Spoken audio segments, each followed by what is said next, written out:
Salut tout le monde, j'espère que vous allez bien. Aujourd'hui, petit bilan de mes dernières lectures manga. Et je dois vous avouer que depuis la dernière vidéo qui a été faite il y a un moment maintenant, j'ai lu quand même pas mal de choses. Et des choses intéressantes, d'autres un peu moins, d'autres où j'ai été convaincu, d'autres un peu déçu. Mais en vrai, dans l'ensemble, c'est plutôt positif. D'ailleurs, n'hésitez pas, si jamais vous n'avez pas encore vu ma dernière vidéo bilan manga qui date, je crois, de février, il me semble. Je pense en avoir fait entre-temps, mais apparemment non. Mais enfin bref, n'hésitez pas, je mettrai le lien dans la description ou sinon juste au-dessus. N'hésitez pas à cliquer. Bon, c'est parti pour mon bilan de mes dernières lectures manga.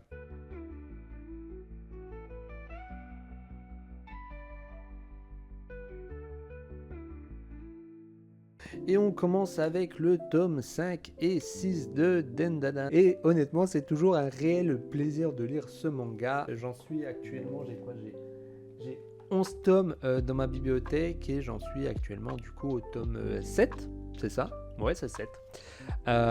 C'est toujours un réel plaisir en fait de lire ce manga. C'est dynamique, ça envoie du lourd à chaque tome. Et honnêtement, je suis plutôt content du personnage de Gigi. Et on en apprend quand même pas mal sur ce personnage-là. Et vous en doutez bien que comme Okarun ou Momo, il va avoir aussi lui droit à des super pouvoirs. Et honnêtement, j'ai hâte de voir comment il va se débrouiller, puisque l'esprit qui le hante est pas très commode quand même, on va pas se mentir. Et j'ai hâte de savoir ça. En plus de ça, Okarun, moi ça restera à jamais mon personnage préféré de ce manga. Et honnêtement, la relation qui s'installe entre lui et Momo, j'ai hâte que ça se concrétise, parce que bon, on va pas se mentir, on voit très bien qu'ils se tournent un peu autour. Et j'aime bien le fait qu'ils prennent leur temps.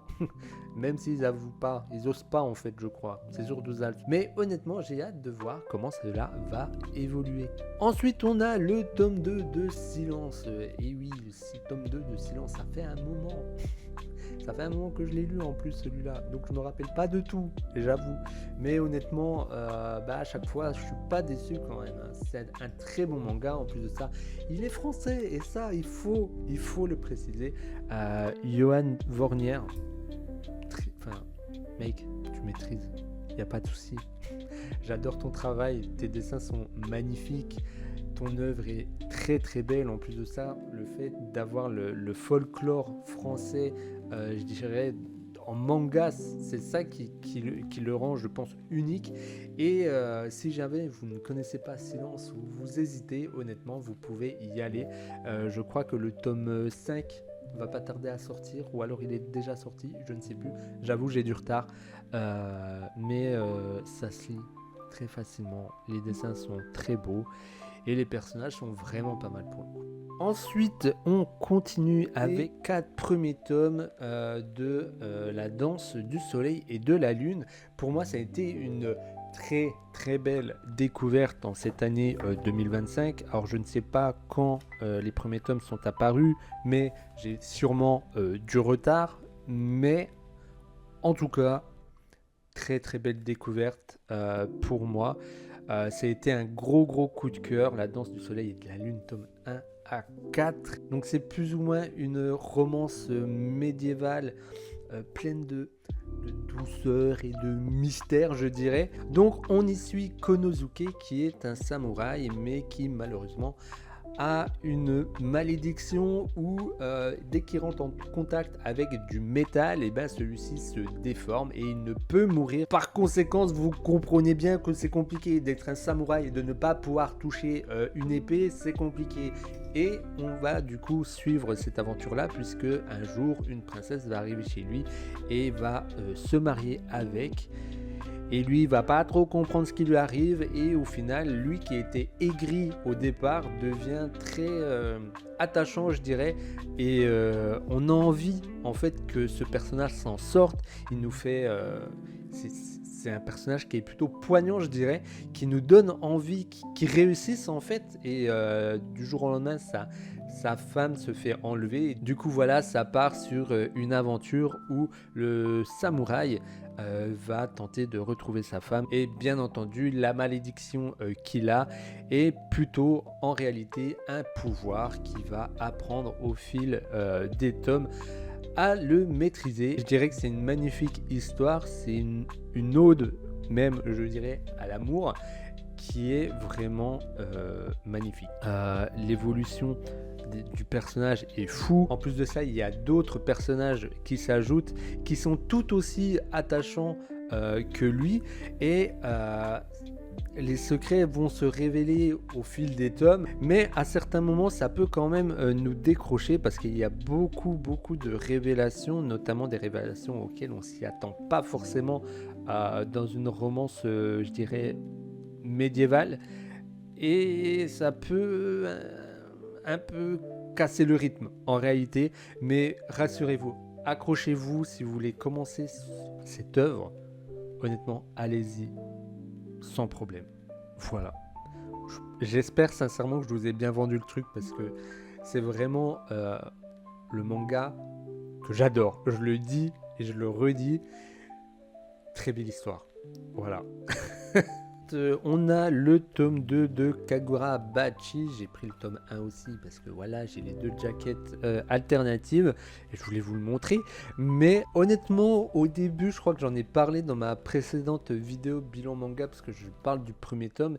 Je n'en attendais rien du tout de ce manga, parce qu'il y a eu énormément de hype, énormément de pubs aussi autour de ce manga, mais je ne voulais pas mourir bête et je me suis dit bon, why not, faut que je tente, que je me fasse mon propre avis. Et heureusement qu'il y a eu ce deuxième tome de paru, parce que même si j'ai bien aimé le tome 1, ça n'était pas non plus un grand coup de cœur, mais le tome 2 a été vraiment fou. Je trouve, d'un point de vue combat, c'est très dynamique, très beau visuellement. Les dessins sont, enfin voilà, magnifiques. Et en fait, on en apprend un peu plus sur le pouvoir des sabres. Et heureusement que ça arrive maintenant, parce que je pense que ça aurait pu casser pareil le rythme. Et ça reste un shonen de base, voilà, avec le personnage principal qui cherche à se venger et à se performer en même temps, qui trouve plus ou moins son némésis, je dirais, avec ce personnage-là. Va vraiment y avoir une confrontation entre ces deux personnages-là qui va nous permettre en fait d'en apprendre un peu plus sur les secrets qu'il y a autour des sabres. Mais voilà, heureusement qu'il y a eu le tome 2 et j'ai vraiment apprécié celui-ci. Et en tout cas, j'espère que ça va continuer sur cette lancée. On a le tome 1 de Wild Strawberry.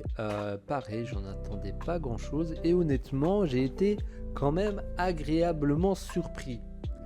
Mais pas que, agréablement et désagréablement, on va dire. Le manga en soi, enfin les dessins sont très beaux, c'est magnifique, mais c'est plus ou moins lent, je trouve. Alors après, c'est compliqué de se fier au premier tome. Je pense que je vais me prendre le deuxième tome qui est sorti là récemment pour vraiment me faire mon avis.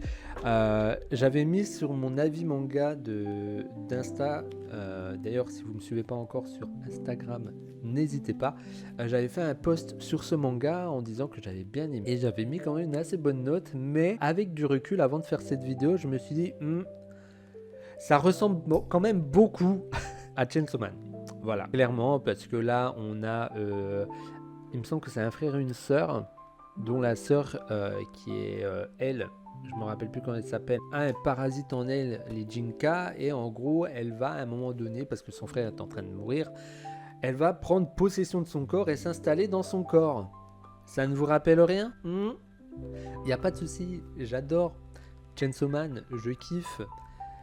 Mais là, ça fait quand même beaucoup, parce qu'entre Wild Strawberry et Lilyman, on est vraiment dans le même schéma où en fait on a le personnage principal qui est plus ou moins possédé par une force obscure et qui va chercher à se faire des amis et à avoir les codes sociaux en fait, tout simplement parce que ça va être un peu des marginaux pour la plupart du temps.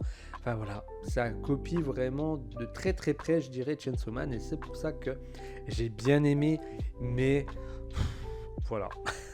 C'est pas non plus le coup de cœur. Mais attention, je dis bien, je précise, ça reste que mon avis et j'attends quand même de lire le tome 2 pour vraiment voir si ça peut le faire ou pas. Ensuite, j'en ai déjà parlé dans la précédente vidéo achat manga du mois de juin et il s'agit du tome 1 de Monster. Et mon dieu, j'ai adoré le tome 1 de Monster, version intégrale. J'ai vraiment adoré. Ça me changeait un peu des mangas habituels parce que là, les autres mangas en général, il n'y a pas beaucoup de texte et ça se lit assez rapidement. Que là, vraiment, j'ai vraiment apprécié prendre mon temps pour lire cette œuvre qui est pour le moins magnifique. Pour ceux qui ne connaissent pas Monster, c'est clairement un thriller psychologique où un médecin va tenter de retrouver un tueur en série. Et j'ai été un peu déçu, mais je pense que c'est voulu aussi de la part de son créateur Urasawa, puisqu'on apprend assez rapidement qui est le Monster dans ce tome 1 et moi j'avais vraiment envie de laisser ce suspense jusqu'au bout, mais je me dis d'un autre côté, si cette œuvre est tant appréciée, il doit y avoir bien plus derrière que l'identité de ce personnage. Et c'est pour ça que j'ai envie de continuer et que j'ai hâte de découvrir la suite. Les dessins sont très bien, j'ai adoré facilement, mais un peu comme Death Note, faut être quand même pas mal concentré parce qu'il y a beaucoup d'éléments, beaucoup d'informations. Et honnêtement, j'adore le personnage de Dr Tenma, qui est le personnage principal de ce manga. Ensuite, tout comme Monster, je vous en ai parlé dans la précédente vidéo achat manga du mois de juin, puisqu'il s'agit également du tome 1 de Berserk. Je l'ai mis à l'envers, voilà, le tome 1 de Berserk. Et je ne connais pas cette œuvre, je la découvre. Je l'ai découverte en même temps que j'ai lu ce tome. Mais je comprends pourquoi cette hype autour de ce manga. Je comprends pourquoi tant de gens adorent cette œuvre qui est vraiment pour le coup magnifique. En tout cas, on sent que son créateur Miura, c'est ça, Kentaro Miura, et d'ailleurs paix à son âme, maîtrisait son œuvre et honnêtement ça se lit assez facilement. Par contre, voilà, comme je le dis à chaque fois, parce que c'est pas la première fois que je parle de Berserk, ça reste un manga très violent, très dark. Donc c'est pas donné à la portée de tout le monde, je dirais. Mais j'adore le personnage de Guts. J'ai hâte de découvrir la suite, de comprendre son histoire, comment il en est arrivé là. Comme je le disais, les dessins sont vraiment magnifiques, on sent la maîtrise. Et ben voilà, j'ai hâte de découvrir la suite. Qu'est-ce que vous voulez que je vous dise de plus ? Voilà, c'est top, c'est top. Et voilà pour ce petit bilan manga. Il y a eu de très bons mangas, du prometteur, du surprenant. J'ai adoré chaque lecture. Bon, je mets un droit de veto sur Wild Strawberry, mais le reste, honnêtement, enfin voilà, c'est que des bangers, des bangers. Moi, j'ai adoré. Voilà. D'ailleurs, si vous avez lu l'un de ces titres, n'hésitez pas à me le faire savoir en commentaire, en me disant un peu votre avis. Et bien sûr, balancez-moi vos lectures du moment, je suis curieux de savoir. D'ailleurs, pense à liker cette vidéo si elle t'a plu et bien entendu à t'abonner si ce n'est pas encore fait en activant la petite cloche pour rester informé de la prochaine vidéo qui sortira sur la chaîne. Et on se retrouve très vite pour de nouvelles lectures. Prenez soin de vous. Ciao!